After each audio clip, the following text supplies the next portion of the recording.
quote from Mark Few at the start of the Players Era Festival feels particularly poignant right now after Gonzaga's debacle against Michigan.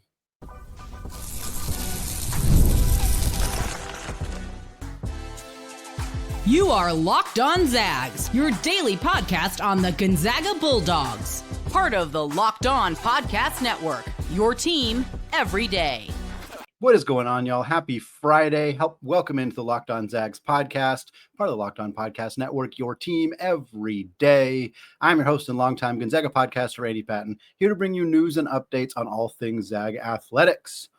Well, folks, we're reflecting on Gonzaga's massive loss to Michigan on Wednesday night in the Players Era Championship. We're going to examine a quote from Coach Mark Few that was on Monday after the win over Alabama, but I think it applies a lot to what we saw on Wednesday and really what we can kind of expect for this team going forward after an incredible month of November that is now marred by a disastrous and frankly embarrassing loss to Michigan on Wednesday night. We'll talk about that, some room for growth for this Gonzaga team and some specifics in terms of what we want to see them improve upon now until March. We're then going to close out the show discussing the best Mark Few era Zags from 6 different states in the Western United States, continuing a series that we started back in September that we're wrapping up here, particularly on segment 3s of Friday shows, kind of a good way to wrap up the week.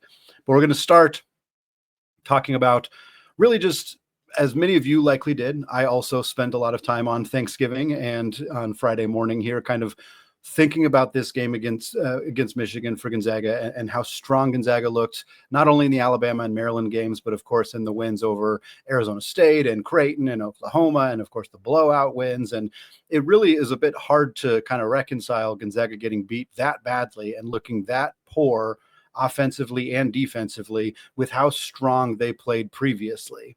And it's unique. We have seen Gonzaga teams be really, really good and then lose heartbreakers. And it's like, okay, that stings and hurts. And it's frustrating to see the mistakes made during the game that led to a loss. We've also seen Gonzaga teams that, like the last couple of years, that kind of had to labor through pretty much any victory against a good team. With the Baylor game notwithstanding, last year's team labored in kind of every contest that they played. They didn't blow a lot of people out, particularly good teams. So it wasn't as surprising when they would lose some of those games. This year's team, that came out of nowhere. And again, I think a lot of the reconciliation can be, hey, that Michigan team's really, really good and just was playing as hot as anybody in college basketball. I mean, won their first 2 games by a combined 70 points. And I do think that combined with, 3 games in 3 days is hard. And while that's not a good excuse because Michigan had also gone through that, I do think that it could kind of explain some of the hey, we got punched in the mouth really hard and just weren't really able to punch back in the way that you would expect a team to do, or certainly expect a Gonzaga team and this team with their grittiness and resolve and experience to do. And they just weren't really able to do that in this game. But while reflecting, while thinking about those things, I kept coming back to this quote. Mark Few said this quote after Gonzaga's win over Alabama, which was a pretty goofy press conference for Mark Few because he was kind of being a little funny, which he doesn't normally do, but also still kind of nitpicking things his team didn't do well despite a double-digit win over a top 10 ranked team. But one of the things that Mark Few said, he was kind of asked about how he feels about his team at this point in November. And he said, I'm going to read the quote directly, quote, "I feel great because I think there's room for growth. There's a lot of stuff I feel like we have to clean up right now that I feel gives us a higher ceiling, whereas the 17 team was pretty good to go by this time. Certainly our 21 team was clicking on all cylinders way back in the first tournament that we had." And I think that this is true. And I think it's important to note that Mark Few said this after a win. Again, I think it's a little bit funny to note that because that's what Mark Few does. He still finds ways to want to improve even after what was what was the biggest win of the season for Gonzaga back on Monday. But I understand his point entirely. Those teams, and I'm not sure what tournament he's referencing in 2021 because I don't think they played in an MTE because of the COVID era, but regardless, I believe that those 2 teams were really good at the start of the season. And it's not that they didn't improve as the year went on, but they already started at a super high level. And this team, obviously, until that, and when Mark Few said this quote, had also started at a really high level, right? Like they hadn't lost a game yet. They hadn't even played a game within single digits. Like they were coming off of their second ranked win, having won all of their games by double figures, turn around and beat a Big Ten team by 39 points the next day. But Mark Few knew that this team was not in a spot where they needed to be by March. And he knew that his other teams were pretty close to being in that spot by this time in their respective seasons. I mean, that's what he said in this quote. And so for him to say, hey, this team, I feel great about our current team because I know there's so much growth potential, felt kind of prophetic for that to happen before a game where all of the flaws on this team were exposed at once.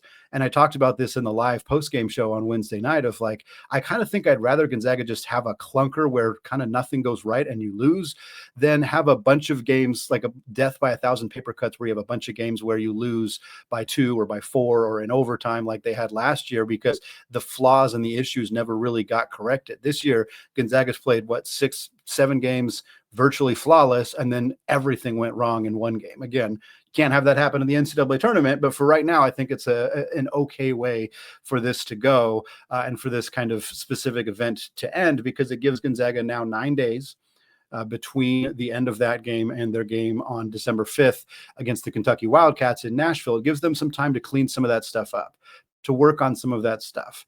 I think that Mark Few is absolutely right that this team has a lot of room for growth. They have things they can work on, things as experienced as this team is. Their amount of time playing together hasn't really been there. And obviously that hasn't looked like a major issue. I mean, the ball movement in particular in that game against Maryland was just otherworldly good for a team. I think the broadcast booth kind of finally brought this up in the second half where they were like, yeah, this team only has 4 guys who returned, who played in the rotation last year. And really one of them is Ismaila Diani. He played 66 minutes. And it's like there's so much talk about how old this team is and how experienced this team is. And that is all true, but they haven't spent a lot of time playing together. And I think that that's something that kind of really for the first time all season reared its head in that game against Michigan. But Gonzaga is going to get better. Their younger players are going to get better. The older players are going to get more assimilated and acclimated to the system and what Gonzaga wants to do night in and night out. And Mark Few believing his team has more upward mobility after such a strong start to the season, a really good sign of things to come for this group. And again, the gauntlet continues. They got 9 days off right now, 9 days to wallow in this a little bit, but mostly to flush it, to move on, to get ready for that game against Kentucky, because they got Kentucky on the 5th in Nashville, like we said. 2 days later, they got North Florida at home. That's the third of their 4 bye games this year. Then the next game for them is 6 days later against UCLA in Seattle. And yes, UCLA has been struggling this year. And yes, they lost to Cal last week, but that's still going to be a tough game, unquestionably, for Gonzaga, even if UCLA is not ranked by the time that game rolls around. 4 days later, Gonzaga's got Campbell, their 4th and final bye game of the season, although the Camels are a better than an average bye game, I should say, for Gonzaga. And then 4 days after that, December 21st, Gonzaga closes out the non-conference portion of the season in Portland at the Moda Center against the Ducks of Oregon. Another team that is struggling, that has not played up to their potential, despite getting some preseason love for Dana Altman's club and bringing back some talented players, but still a good team and a good quality test for Gonzaga. So you got 3 more games against high major opponents, against at least one team that will certainly be ranked in Kentucky and likely or potentially a ranked team in UCLA. We'll see. They have some games between now and that game that could get them back in the top 25, but I think they'll be out by the time Monday rolls around. And then a good Oregon team as well. So plenty of opportunities for this team to continue to grow and improve before they get into conference play, where they then will have continued opportunities, especially against teams like St. Mary's, San Francisco, and Santa Clara, to pick up those W's. So the main thing now is, what are those things? What are the things that Gonzaga needs to improve between late November and early March in order to put this team in a position not only to get back to the Sweet 16, but to be a Final Four and true legitimate national championship contender? We're going to talk about what those things might be coming up here in just a second.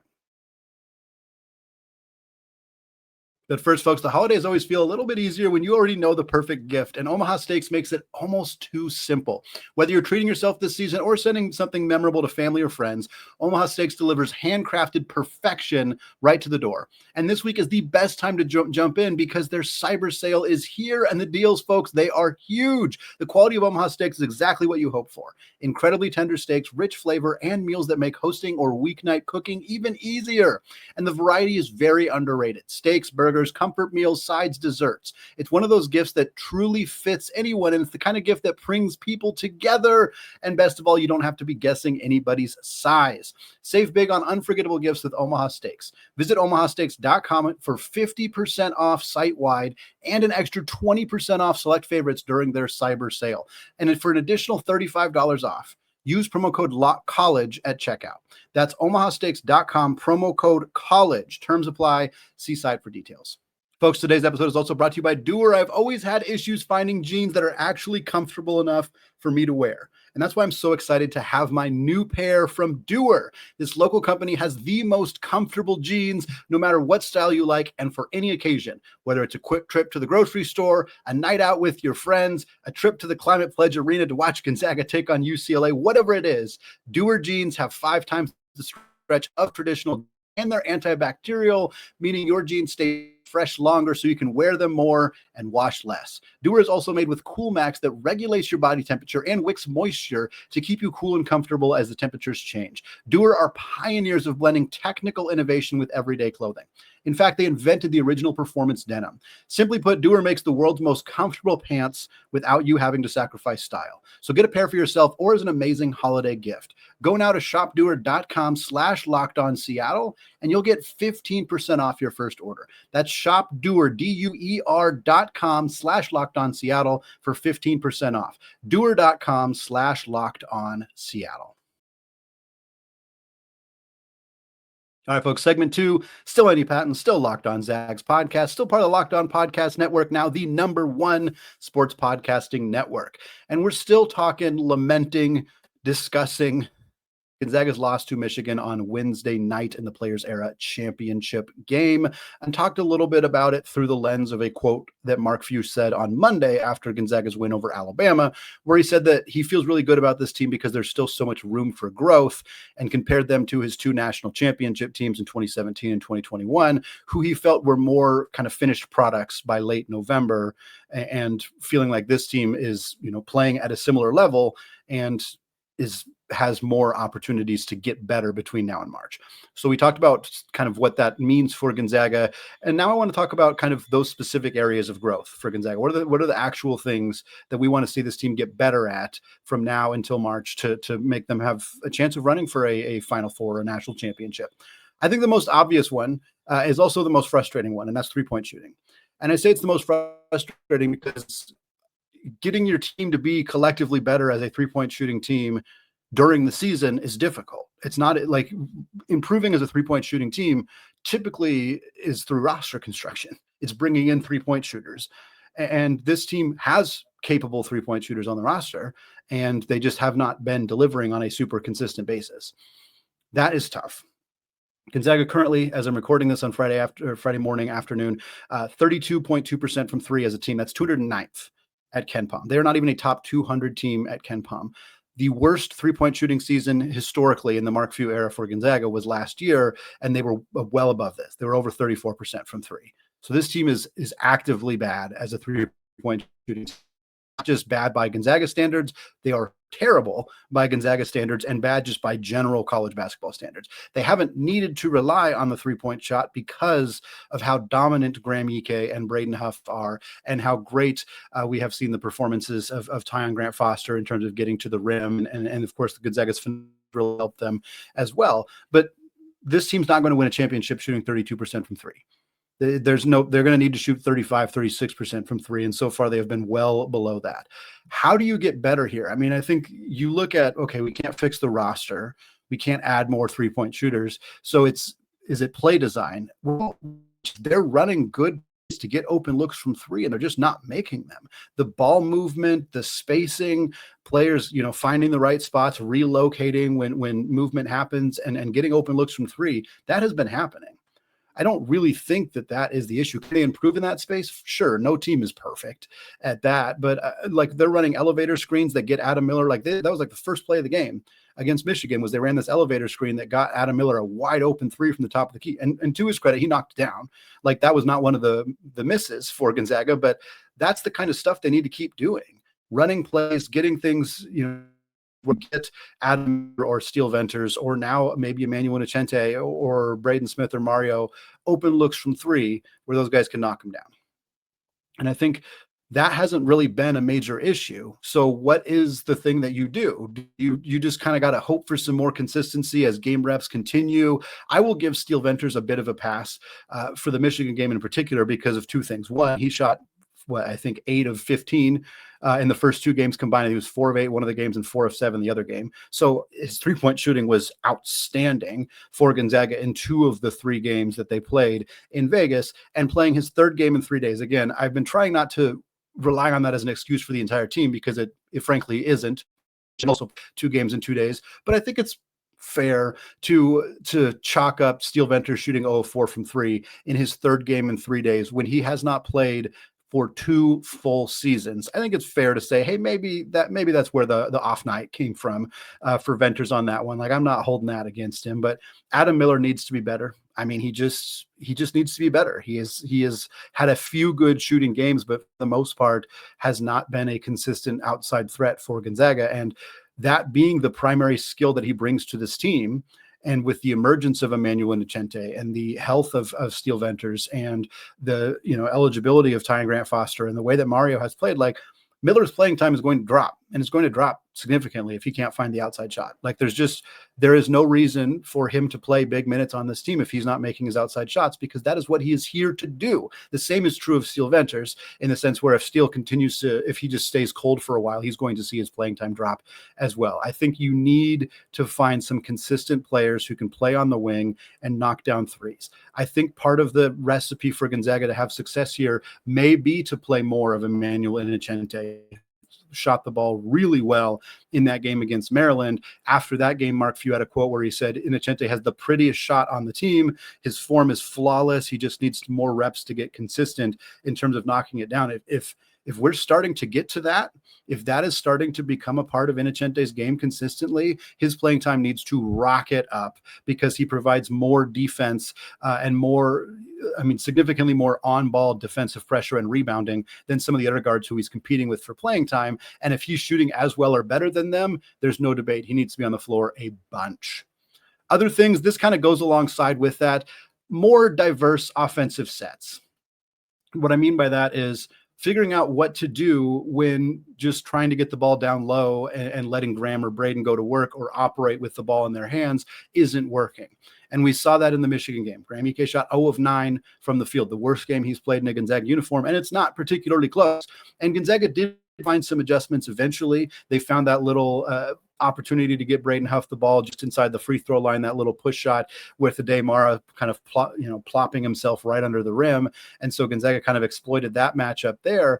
And I think Gonzaga does have other stuff in the bag. So I don't know if it's an issue of, hey, we need to be better at knowing when to start diversifying the offense that we're running versus just continuing to try to go for the thing that hasn't been working. And that's a tough decision. Like, you don't want to say, oh, Graham's missed 3 shots, we need to abandon the offense that has worked for us every minute of every game we've played up to this point. Like, that's an unreasonable kind of rash decision to make. But at the same time, continuing to try something that doesn't work over and over and over and over again also kind of makes you look like a lunatic. So there is a fine balance there. And I think for the coaching staff, that was part of the issue on Wednesday. A small part of a much larger issue, which was everything they attempted to do didn't work. So what are you going to do in that case? But ultimately, I think for Gonzaga, it's being more comfortable with some side to screen ball screen actions, some pick and rolls. They haven't done as much this year as they did with Ryan Nembhard, because Ryan Nembhard was one of the best pick and roll point guards in college basketball. And so we didn't see a ton of that for Gonzaga in this game. Maybe that's an issue of continuing to get Mario Saint-Superi up to speed, or getting Braden Smith up to speed, where you feel more comfortable running those ball screens, running some of those other continuous motion offense things, and not being as reliant on just pounding the ball down low. Next up, another area I've seen Gonzaga kind of struggle, surprisingly, has been in transition. They haven't looked very good didn't look very good in these 3 games in transition. They looked great, obviously, against like Southern Utah and in some of those other games getting out in transition against Creighton in particular. But it seemed like in this game, they kind of got a little sloppy when they were trying to get out in transition. I think some of that is just some experience stuff with the point guards, getting Mario and getting Braden a bit more up to speed. Again, Mario is somebody who just didn't spend that much time with Gonzaga throughout the offseason. It felt like they were pressuring a little or pressing too much. Like they'd get out in transition, they would make like pass the ball a little too hard or get the ball stripped from them or dribble it off their feet. Like they were just putting a little too much pressure on themselves to convert in transition. So that might just be like hey, we need to slow down. We need to play our game. We want to push the tempo. We want to get out in transition, but also play within ourselves and not be trying so hard to get out in transition that have an opportunity to score easy ones. We instead are turning the ball over. Rim protection, again, another one of those issues that is just there and is going to continue to be there, but I don't see it dramatically getting fixed unless they like really find a way to get Ismaila Diani ready to play more rotation minutes for this team. They just don't have rim protectors on the roster. So it's one of those things that against teams that can really score around the rim, it's going to be a challenge, and Gonzaga needs to use their other defensive pieces to kind of prevent that from being a major issue for them. And then I think the last one is just kind of fighting back. Like this Gonzaga team fought hard in that Arizona State game and withstood, punch, counter punch, punch, counter punch. They withstood that from Alabama as well when they would go on little runs. And in this Michigan game, they got punched and they never punched back. And they're down 13-3 in the first 3 minutes of this game. I think they scored to make it 13-5. And I genuinely do not think it was within single digits the rest of the game. Like it was not close at all. They got punched and they never fought back. And I don't think that's going to be a regular thing. I've never seen it before. And again, I chalk it up to maybe some fatigue and things like that. Not that that's a good excuse, but I think that this team, they need to find that a little bit. Find that edge. This is an older team. This is a team with a lot of chips on their shoulders. Tyon has a chip on his shoulder. Graham has a chip on his shoulder. There's guys on this team who are a little nasty, and you need to bring that. You need to bring that in games like this, and don't get just overwhelmed in the first few minutes of a game and not find a way to be able to fight back. That was disappointing, and I think some of that falls on the coaching staff of figuring out why did that happen, and what can we do to make sure that that never happens again. Well, folks, we're bringing back a popular off-season series, looking at the best Mark Few era Zags from Arizona, Utah, Montana, New Mexico, Oklahoma, and Kansas. All that coming up here in just a second. But first, folks, college basketball and the NBA are back in action, and there's no better place to get in on said action than at FanDuel, the official sports betting partner of the NBA. Even if you missed the start of a game or if you just want to ride the hot hand, FanDuel has live bets on everything from who's going to score next to predicting those fourth quarter comebacks. You can even combine your live bets into a same game parlay to get a shot at a bigger payout. It keeps every game exciting, especially when your team's the one making that late push. Gonzaga's minus 250 right now to win the WCC. St. Mary's at plus 240. Those odds are shrinking a little bit with the Gales playing some good basketball, but you've got to still feel good about where Gonzaga's at. And folks, new customers, $300 bonus bets. First $5 bet wins. So head to FanDuel to sign up and play your game with FanDuel, the official sports betting partner of the NBA. All right, folks, segment 3, still Andy Patton, still Locked On Zags podcast. We're closing out the show with a little fun. For those of you who've been listening throughout the offseason, you'll recall this series where we would talk about the best Mark Few era Zags from various states, from various countries, various geographic regions. Kind of just a fun way to remember some guys and look back at the tremendous 25-year history of Mark Few as the head coach for the Gonzaga Bulldogs, and kind of talk about some of these players and where they came from and, how many players they've added from certain states, things like that. Lots of fun. We've talked about the following Western United States: Washington, that was a big one, obviously, Oregon, California, Idaho, Nevada, Colorado, and Texas. So what I did now is every other state in the Western United States, as in west of Texas. I looked at what Gonzaga players came from those states, compiled them all together, and we're going to talk about them here. There were no Gonzaga from the Dakotas, no Gonzaga players from Washington. There's current Gonzaga player who's from one of these states, Tyon Grant-Foster, who is Kansas. I'm not doing active players who have not played previously because the only data we have is ongoing data. I will tell you this: the odds are incredibly high that Tyon Grant-Foster in this list will finish second. I very much year to pass the player we have at number 1 on this list, and he's pretty much already done enough to pass the player who is at number 2 on this list. So feeling pretty secure in where Tyon if we were to do this next year. Number 1 on the list is a 1-year Zag, a one and done. It's a transfer, but a one and done transfer from Phoenix, Arizona. 6'8" big man Brandon Clark spent 1 year at Gonzaga in the 2018-19 season. Was previously at San Jose State. 1 year at Gonzaga, though he's otherworldly good. 37 games, 28 minutes a game, 17 points, 8.5 rebounds, over 3 blocks per game, just about 2 assists per game. He was an All-American. He was the WCC Defensive Player of the Year and the WCC Rookie of the Year or Newcomer of the Year. He was on the All-WCC first team. He was on the All-WCC tournament team. He led the conference in field goal percentage at 68.7. He led the conference in 2-point field goal percentage at 70.5. He led the conference in blocks per game at 3.2. He also led the entire NCAA in blocks per game and field goal percentage.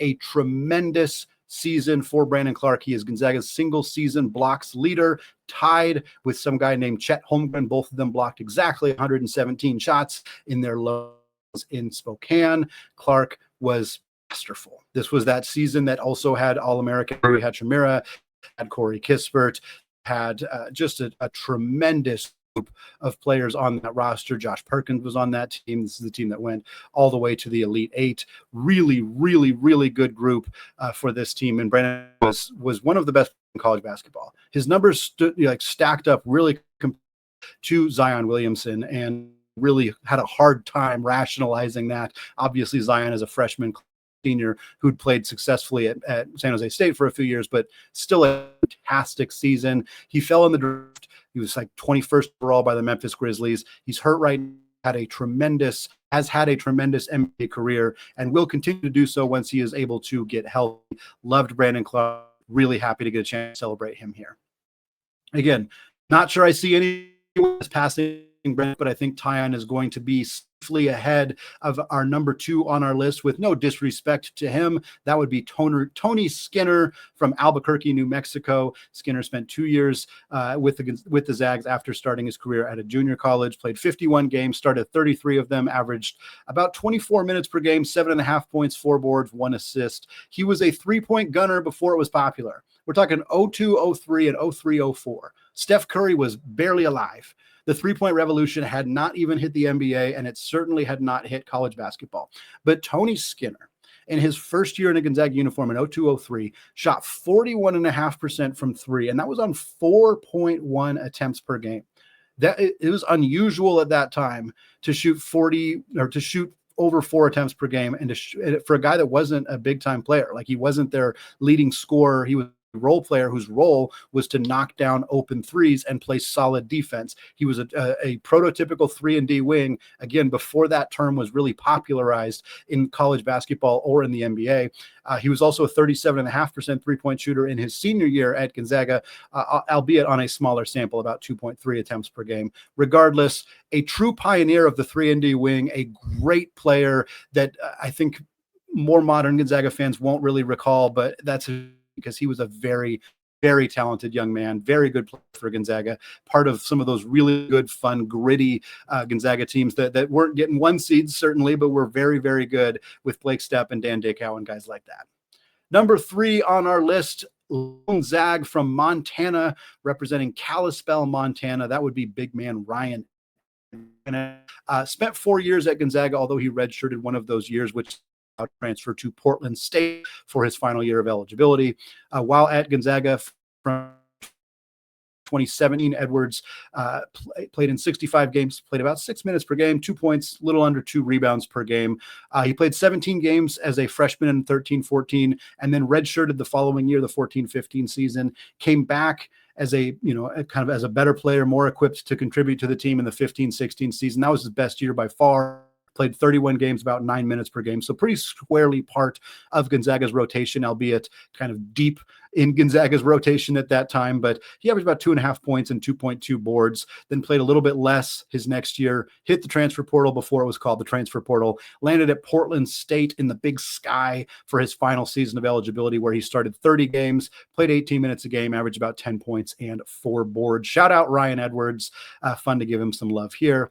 Next up, the lone Zag from Oklahoma, another Ryan, another big man named Ryan. That would be Ryan Spangler. Spangler only spent 1 year at Gonzaga in the 2011-2012 season. He was a parade All-American in high school who came out from Tuttle, Oklahoma to Spokane, Washington to play for the Zags, but he was on a roster behind Elias Harris and Sam Dower and Robert Sacre, and he just didn't carve out a lot of playing time in the front court. Played 22 games, just about 6.5 minutes per game, 2.5 points, 2.5 boards, shot 56% from the field, was effective in his small role, but didn't get the playing time that an All-American felt he deserved, and he hit the transfer portal. He was a bit homesick, went back to Oklahoma to go play for the Sooners, who were in the Big 12 at the time, had a very successful 3-year run with Oklahoma, averaged about 10 points, 9 rebounds per game. He led the Big 12 in rebounding per game. He led the Big 12 in field twice. He also was an all Big 12 player as a senior. Great player, would list if we were just ranking the players, but based on their Gonzaga careers, he falls here right in the middle. Next up is Jimmy Trico from Phoenix, Arizona, the other Phoenix player here besides Brandon Clark. Jimmy Trico spent 2 years at Gonzaga, 99-2000 and 2000-2001, played 50 games, started just minutes and just under 2 points per game. After 2 years, he sat out the 01-02 season as a transfer to Duquesne in the A10 conference, and he blossomed with the Dukes of Duquesne. He averaged 10 points and a little over 2 rebounds in 2 seasons with Duquesne, shot 40% from 3. Just another guy who couldn't quite find a way to carve out a significant role in his 2 seasons in Spokane with Coach Few and the Zags. Next up on our list, the only player from Utah, Kaysville, Utah, to be specific. That would be Jesse Wade. Jesse Wade's a name a lot of people will remember, despite the fact that he didn't play all that much, because there was a lot of hype about Jesse Wade. Spent just 1 year at Gonzaga, the 2017-18 season, but he committed to Gonzaga in high school, was a highly regarded high school recruit, went on his mission, so missed 2 years, came to Gonzaga for the 2017-18 season, appeared in 19 games, about 5.5 minutes per game, so mostly in garbage time, averages 1.5 points per game. So didn't get on the floor much as a freshman, decided to transfer, sat out the 2018-19 season after he transferred to BYU, and then missed the entire 2019 season with an injury. So at this point, he's been out of high school for 5 years and has only played 14 games with Gonzaga in that 2017-18 season. He finally gets onto the floor for BYU in the 2020-21 season, played just 9 games, 4.5 minutes per game, and then that was it. So Jesse Wade, unfortunately, never lived up to the potential either at Gonzaga or at BYU, but a very talented player, a very highly regarded player before he arrived in Spokane, but ultimately somebody who didn't put up particularly big numbers. He is still not quite the last player on this list, so our final player to talk about here is the other player from Kansas, Tyon Grant-Foster, not technically the first Kansas native to play for Gonzaga. That would go to Alex Martin. Alex Martin from Overland Park, Kansas. Played 2 years at Gonzaga, but only played in 6 games. He was a walk-on who barely ever saw the floor. 6 games, 7 total minutes, 3 points, and a rebound.